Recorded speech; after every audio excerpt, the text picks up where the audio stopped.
नमस्कार।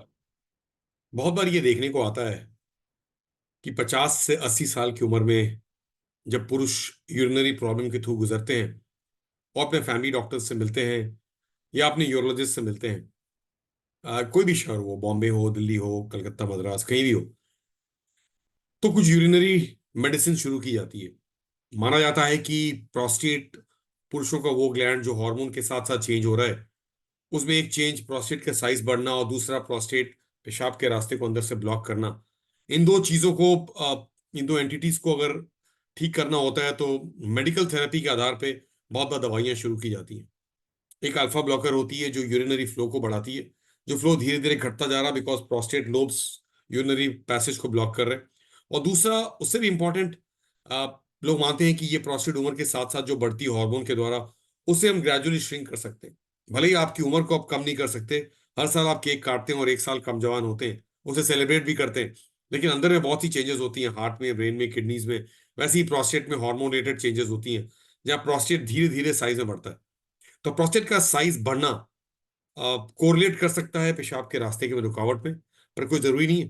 मैं पहले भी कहता आया हूं कि 20 ग्राम की प्रोस्टेट भी रास्ते को ब्लॉक कर सकती है और 200 ग्राम का प्रोस्टेट भी शायद बढ़ जाए लेकिन अंदर से रास्ते को ब्लॉक ना करे। ऐसी पॉसिबिलिटी है, बिकॉज ये पुरुषों की कहानी है जिसमें पुरुष अपने आप को एडजस्ट करते जाते हैं और 45-50 साल की उम्र में जो कुछ हार्मोन रिलेटेड चेंजेस शुरू होती है, वो प्रोग्रेस करती है। तो प्रोस्टेट को श्रिंक करने की कोशिश एक तरफ शनै शनै, और अल्फा ब्लॉकर थेरेपी जो इतने सारी पिछले 22-25 साल से अलग अलग गवेषणा के साथ आगे बढ़ते गए, उनसे फ्लो को इंप्रूव करना, ये दो corner stone of medical treatment रहे हैं। लेकिन ये ना भूल जाएं कि बहुत बार अपने डॉक्टर को दिखाने के बाद लोग उन दवाइयों को खाते ही रह जाते हैं। कहा जाता है कि ये दवाई आजीवन खाना पड़ सकता है, पर कोई जरूरी कहाँ है? बहुत से लोग अपनी फ्लो में और अपनी प्रोस्टेटिक साइज में इतने रिवर्स हो चुके कि 6 महीने से 6 साल के अंदर दवाइयां बंद हो जाती हैं और फिर शायद बहुत लोगों की दवाइयां शुरू नहीं होती। मैं डॉक्टर संजय पांडे, कोकिलाबेन धीरूभाई अंबानी अस्पताल के यूरोलॉजी डिपार्टमेंट से आज शाम को बात कर रहा हूं आपसे, जहां कोई 44-45 ऐसे पेशेंट आए आज सुबह से शाम तक, जिनमें अलग अलग तरह की यूरिनरी कंप्लेंट्स थी, पर सब कुछ रुकावट से रिलेटेड थी। मतलब 50 से 80 साल की उम्र में जब यूरिनरी पैसे धीरे धीरे चेंज होता जा रहा है और हम उसे एडजस्ट करते जा रहे हैं, बहुत बार हम मानने को तैयार नहीं होते कि हमारी यूरिनरी फ्लो घट रही है। एक जमाने में जो फ्लो दीवार तक जाती थी और दीवार में पेंटिंग करते थे, धीरे धीरे उसकी जो ट्रैजेक्टरी या फ्लो धीरे धीरे घटती जा रही है और धीरे धीरे पाँव के करीब आता है। दादाजी की उम्र में वो ड्रॉप ड्रॉप आता है और बहुत कुछ हद तक पेशाब खाली नहीं होता है। तो पूरी कोशिश की आप दवाइयों पे हैं तो मेडिकल मैनेजमेंट में फॉलो बहुत जरूरी होता है। आज देखने में आया ऐसा कि 14-15 ऐसे मरीज थे जो कहीं 2 साल से 10 साल तक दवाई खा रहे हैं और शायद डॉक्टरों को दिखाया भी नहीं। उनको शायद पता भी नहीं कि वो प्रोस्टेट की दवाई खा रहे हैं, बिकॉज ये एक पॉली फार्मेसी है भारत में, जिसमें हार्ट की दवाई, किडनी की दवा, विटामिन और सब कुछ दवा, इसमें लिपिड प्रोफाइल की दवा होती है, उसमें ये दवा भी जुड़ जाती है। और बहुत बहुत बार लोग प्रोस्टेट की दवा खा रहे हैं बिना जाने की दवा चल रही है, या दवा शुरू की थी और दवा ठीक लगा तो उसे खाते चले गए, ये नहीं जाना कि अंदर में चेंजेस हो रही हैं। और बहुत बार जो चेंज हम पकड़ना चाहते हैं एज यूरोलॉजिस्ट इस देश में, वो वार्तालाप के द्वारा पकड़ लेते हैं कि आपकी सिम्टम स्कोर कैसी है। कहते तो उसे हम IPSS symptom score, international prostate symptom score, ताकि आपकी स्कोरिंग क्या है, आप माइल्ड सिम्टम्स में हैं या मॉडरेट सिम्टम्स में, या सिम्टम्स बहुत सीवियर हैं और सीवियर सिम्टम्स में बहुत बार शायद दवाई काम ना आए, या आपकी सिम्टम्स को डी एस्केलेट ना कर पाए, तो शायद फिर हमें एसेस करना पड़ता है यूरोडायनामिक्स में कि किस तरह की रुकावट है, क्या रुकावट है। अकॉर्डिंगली उसे ट्रीट करते हैं बहुत बार सर्जिकल थेरेपी से, जिसे आजकल मिनिमली इन्वेजिव सर्जरीज कहते हैं। वो प्रोस्टेट की सर्जरी होती है जहां हम टीओआरपी, लेजर, ब्लैडर नेक इंसिजन और नए नए कई तरीकों से ट्रीट करते हैं, पर एंड रिजल्ट है रास्ता खुला होना चाहिए, जो रास्ता उम्र के साथ साथ धीरे धीरे चोक हो रहा है। तो सिर्फ दवाई खाते रहना और डॉक्टरों को वापस आके ना मिलना और फिर इवालुएशन ना होना, वो मुश्किल है। तो बताने के लिए हम यूरोफ्लोमेट्री वो टेस्ट मानते हैं जिसमें आपकी फ्लो को एसेस करते हैं, और फ्लो एक सेफ जोन में होना चाहिए। जैसे आपके सिम्टम्स माइल्ड, मॉडरेट और सीवियर हैं और आप उसके आधार पर अपने डॉक्टरों के पास आज शाम को ही जाते हैं या एक हफ्ते बाद, या आप जाते ही नहीं है बिकॉज सिम्टम्स बहुत माइल्ड है, तो बहुत सीरियस सिम्टम्स में बहुत लोग इमरजेंसी में आते हैं जहाँ यूरिन ब्लॉक हो जाती है। तो ये ना भूलें कि अपनी दवाई जो खा रहे हो उस दवाई की कोई पैरामीटर्स को चेक करते रहते हैं, जहाँ यूरोफ्लोमेट्री, सीरम पीएसए, प्रोस्टेट की साइज, सोनोग्राफी में सब कुछ कोरिलेट किया जाता है। और ऑब्वियसली आपकी सिम्टम स्कोर सबसे इंपॉर्टेंट है। आप बहुत अच्छा कर रहे हैं, आपकी फ्लो अच्छी होती चली गई क्योंकि पहले दवाई नहीं खाई थी या दवाई खाते चले गए, तो पूरी जिंदगी दवाई खाने की जरूरत है क्या? शायद नहीं, शायद हाँ। ये बहुत हद तक डिपेंड करता है कि आप उस बॉर्डर मार्क से कितने आगे पीछे हैं, और इसलिए हम यूरोफ्लोमेट्री के टेस्ट करते हैं। कोकिलाबेन हॉस्पिटल में मंडे से सैटरडे तक डिपार्टमेंट ऑफ यूरोलॉजी में prostate issues, prostate cancer, urinary issues औरतों में, बच्चों में, बुजुर्गों में, और उसके साथ यूरिन में ब्लीड होना, यूरिन लीक हो जाना, इन सब चीजों पे गौर करते हैं। तो गौर करते वक्त बहुत हद तक आपकी कंप्लेंट्स हमें ज्यादा इंपॉर्टेंट लगती हैं। आपके रिपोर्ट्स हम चूज करना चाहते हैं कि कैन सी टेस्ट करें, पर आप देखा जाता है हेल्थ चेकअप के बाद या लोग टेस्ट कराते रहते हैं, उन टेस्ट की रिपोर्ट्स की बातचीत ज्यादा होती है। तो पीएसए थोड़ा बढ़ गया तो जरूरी नहीं है कि कैंसर है। अगर पसल्स दिख रहे हैं यूरिन में तो कोई जरूरी नहीं है कि ये इन्फेक्शन ही है। बहुत बार इन्फ्लेमेटरी रीजंस या फॉरेन बॉडीज, स्टेंट और स्टोन भी पसल दिखा सकते हैं।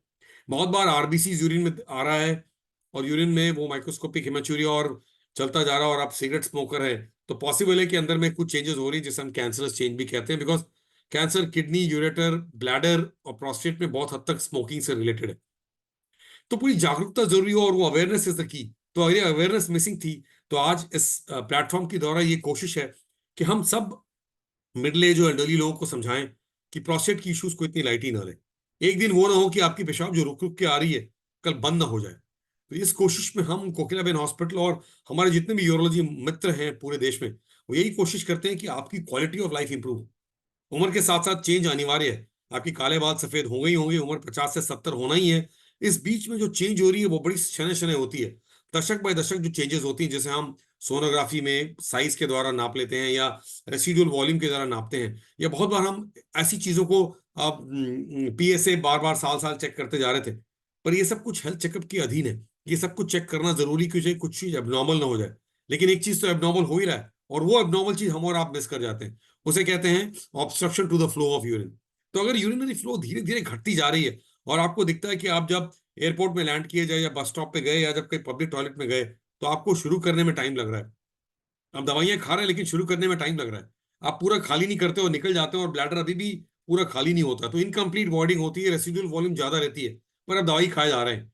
तो जो मेडिसिन हमने शुरू की थी एक जमाने में, वो मेडिसिन शायद कल परसों या अगले साल काम ना आए, क्योंकि एविडेंस के आधार पर मेडिसिन को चेंज की जाती है। तो जितने भी हमारे मित्र हैं जो young age, middle age, elderly group में हैं, जो प्रोस्टेट की दवाइयां खा रहे हैं, आज उनसे एक अपील है कि अगर आप दवाइयां खा रहे हो और आप कंफर्टेबल हैं और वो कंफर्ट लेवल्स आपके यूरोलॉजिस्ट फील करते हैं कि सेफ है, तो आप दवाई खाते रहिए, अच्छी बात है। लोग 10-10 साल तक दवाई खाते हैं, इतनी कोशिश की और फिर भी शायद डॉक्टर पांडे ने ऑपरेट किया या किसी यूरोलॉजिस्ट ने ऑपरेट किया। क्यों?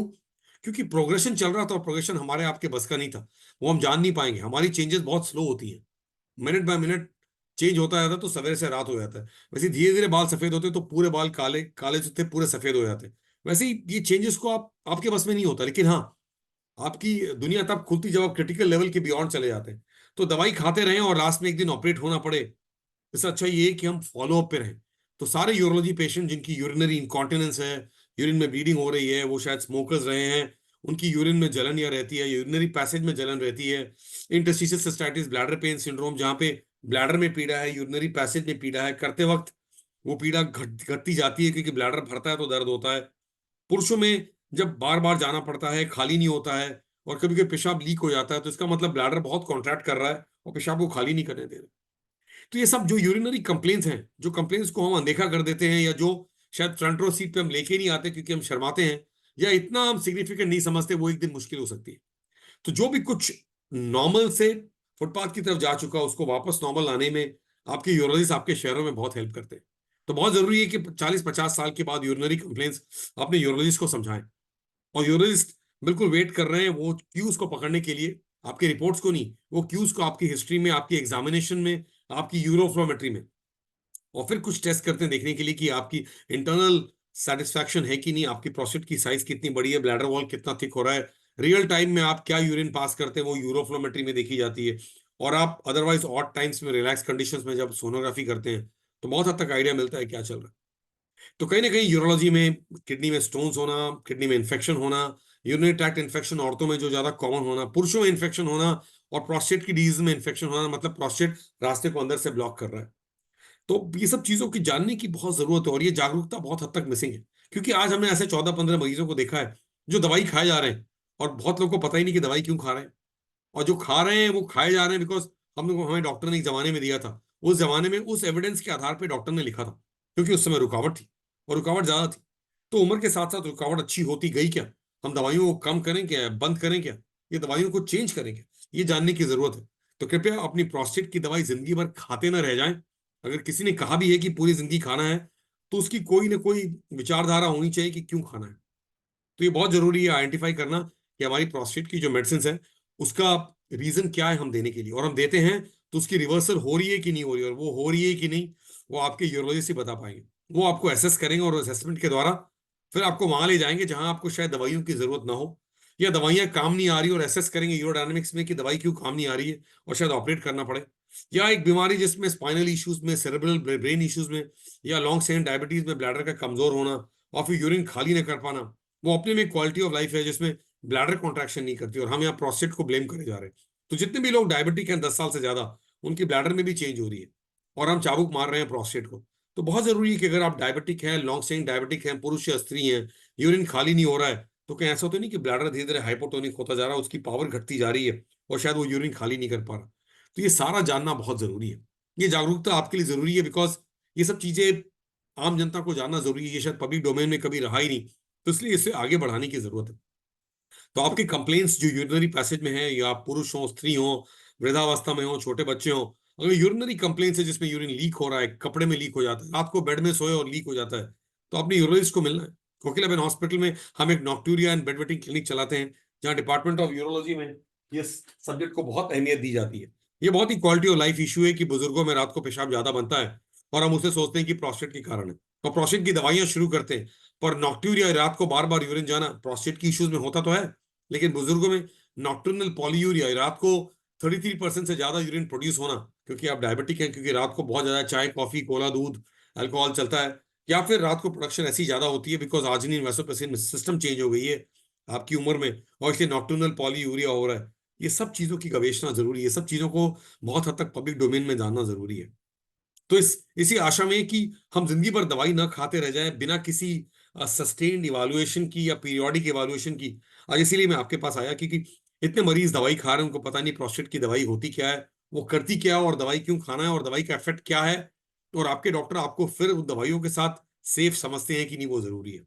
तो एक तरफ तो हम मिनिमली इन्वेजिव थेरेपी से आपको क्योर करते हैं, जहां प्रोस्टेट की प्रॉब्लम चलती जा रही थी, रिकवरी नहीं हो रही थी, दवाइयों से भी आराम नहीं मिल रहा था, और टेस्ट से पता चला कि रुकावट काफी ज्यादा है जो दवाइयों से ठीक नहीं हो रही है, तो वहां हम आपको ऑपरेट करते हैं। और दूसरी तरफ मेडिकल मैनेजमेंट से बहुत सी चीजें रिवर्स हो रही हैं प्रोस्टेट की इश्यूज में, जहां पे दवाइयों की पूरी जो साइंटिफिक गवेषणा हुई है उससे बहुत आगे जा चुके हैं। तो क्यों ना इसका फायदा उठाएं और सही तरीके से ट्रीटमेंट करें। ये नहीं कि हम दवाई खाते रहें, क्योंकि हमारे यूरोलॉजिस्ट ने, हमारे फैमिली डॉक्टर ने एक जमाने में शुरू किया था, तो ये दवाई पूरी समय खाते रहेंगे तो ठीक ही हो जाएंगे, कोई जरूरी नहीं है। चोर पुलिस से स्ट्रांग होता है, पहले चोर आता है, पुलिस के पीछे पीछे भागता है। वैसी बीमारी मेडिसिन से स्ट्रांग होती है। दवाइयां खा रहे हैं उस एविडेंस के आधार पे जो दवाई उस जमाने में स्टार्ट की गई थी, लेकिन बीमारी बढ़ सकती है, प्रोस्टेट की साइज बढ़ सकती है, ऑक्लूजन बढ़ सकती है, और रुकावट भी बढ़ सकती है। तो जागरूकता बहुत जरूरी है। और प्रोस्टेट की इश्यूज में जहां एक तरफ हम प्रोस्टेट कैंसर ट्रीट करते हैं रोबोटिकली, जो हम अभी भी करके आए, और जो हम हफ्ते में कई बार करते हैं, बिकॉज प्रोस्टेट एक तरफ चेंज होते होते कैंसरस हो गया, और क्योंकि हमने उसे लोकलाइज पकड़ लिया, डिजिटल रेक्टल एग्जामिनेशन में, पीएसए में पकड़ लिया, तो उसे टाइम पे ठीक करते हैं। तो आप सबको जो इस चैनल को देख पाते हैं या इस जागरूकता को सुनते हैं, a big salute to all of you from Kokilaben hospital, from a department of urology, जहां हम आपकी क्वालिटी ऑफ लाइफ को इंप्रूव करना चाहते हैं। तो मेल फंक्शन में और भी बहुत कुछ सेक्सुअल और एंड्रोलॉजिकल प्रॉब्लम होती है, जो मैं कभी कभी जागरूक करने के लिए बोलता हूँ, जो कुछ मैं करते रहता हूँ। पर पूरी इंटेंशन आज ये है कि हम ब्लाइंडली दवाई ना खाते रह जाएं। अगर दवाई खा रहे हैं तो उसकी इवैल्यूएशन जरूरी है, दवाई बंद हो सकती है क्या, दवाई को चेंज करना है क्या, और उसके लिए जो टेस्ट आपके डॉक्टर, आपके यूरोलॉजिस्ट आपके शहरों में करते हैं, उससे वो आइडेंटिफाई करते हैं कि इन दवाइयों को कब तक कंटिन्यू करना है, क्यों कंटिन्यू करना है। ब्लाइंडली हम लाइफ लॉन्ग दवाई नहीं लिखते। ये बहुत जरूरी था। धन्यवाद।